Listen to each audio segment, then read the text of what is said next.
So last January, I published a blog article that went over USB4 and just in all of its specifics, the difference between USB4 and Thunderbolt 4, and going over everything that I could.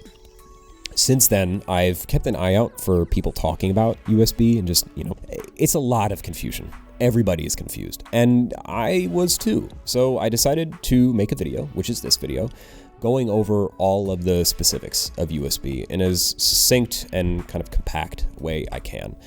So you can go from, oh my God, what is this? What is USB? Why are there so many?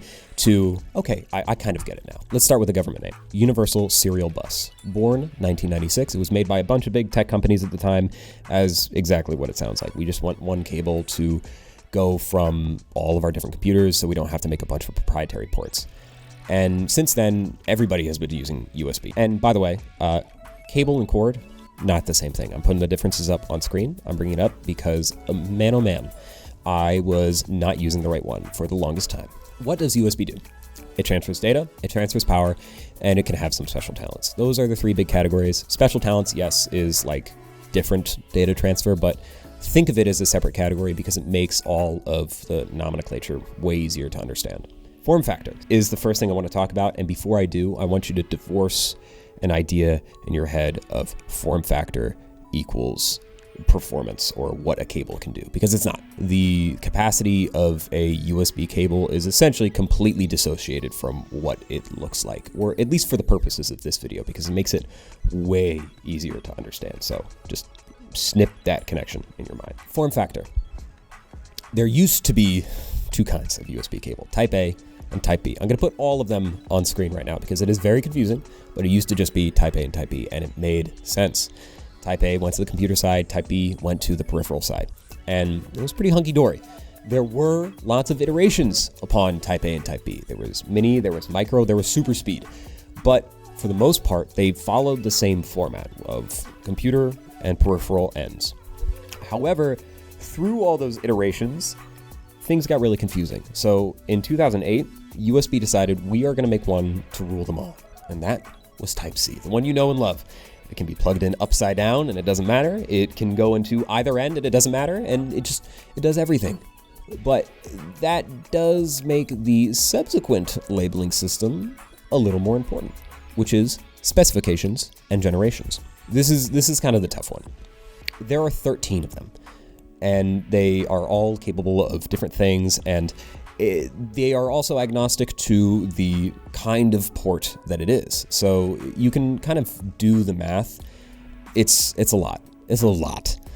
So USB saw this in September of 2022, right when USB4 was announced, and they said, okay, we're going to relabel these things.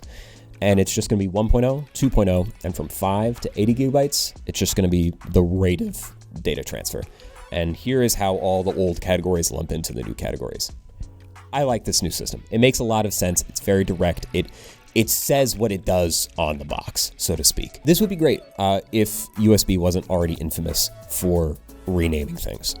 USB 3.0, 3.1, and 3.2 have all been renamed twice, which means there are now 9 labels for just 3 different kinds of connections, which means that if you try to buy one of these cables, it just gets exponentially more difficult to figure out what they're actually talking about because manufacturers just throw in all 3 to catch all the SEO. So yeah, that's tough. The new naming system is great, but I just recommend, save this image, save the chart that USB made, and keep it handy when you need to figure out what cable you're going to get and what it does. You might also be wondering, okay, where's Thunderbolt? Where is it? I know about Thunderbolt. Where does it lie in this? It's totally separate. It's a different thing. Intel has defined Thunderbolt. It's a proprietary connection. And yes, it does operate through 3 and 4 operate through USB. The old ones don't, if you wanted me to make it more confusing. But it is a proprietary labeling system that is supposed to act as kind of like a catch-all. Like this cord does everything. So I'm going to circle back to this, but Thunderbolt exists to cut through the crap, not make more of it. So special talents. So the secret third thing. The special talents of USBs include you can use them as a display cable. You can use them to tunnel PCIe connections, so you can have an external GPU and hook it up to your laptop. You can even make 2 computers talk to each other over a USB cable. But all of these are super case by case. Like, you kind of need to know that a USB cable can do it in order for it to be relevant. Yes, you can go through your whole wire nest and test all of them, but oftentimes these capacities come at a premium. So it's probably best to just get the USB cable that you know can do X, Y, and Z, and then label it for yourself. So you have it and it's separated out from the rest of your wire nest.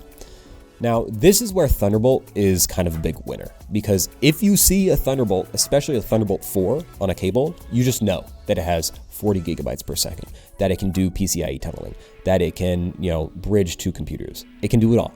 And yes, it does come at a big premium because it is a trademark owned by Intel.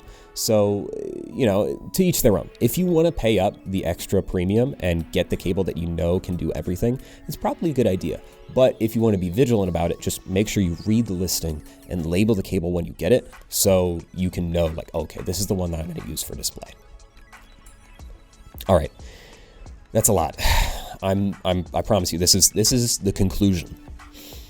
There are so many different USB manufacturers, and they all have different ways of specifying what their cable can do. Sometimes a USB cable can only transfer power. Other times it can do it all in the case of Thunderbolt. But a USB connection, if I leave you with nothing else, is only as strong as its weakest link. If you have a 40 gigabyte per second cable and you plug it into a 10 gigabyte per second port, you're getting 10 gigabytes per second. Even if you have a Thunderbolt 4 compatible device and you plug in a Thunderbolt 4 cable into that device, it has to be into the Thunderbolt 4 port, because that's the only place most likely you're going to get those speeds and those capacities. I know, it's really confusing. USB is like one of the most confusing categories that you can go over in terms of ports and peripherals. So if you're leaving this feeling not so sure, and you're not even sure about the computer that all of these ports are inside of, just give us a call with the number on screen, or visit us at velocitymicro.com, and we'll help you out building a purpose-built machine that'll do exactly what you need it to.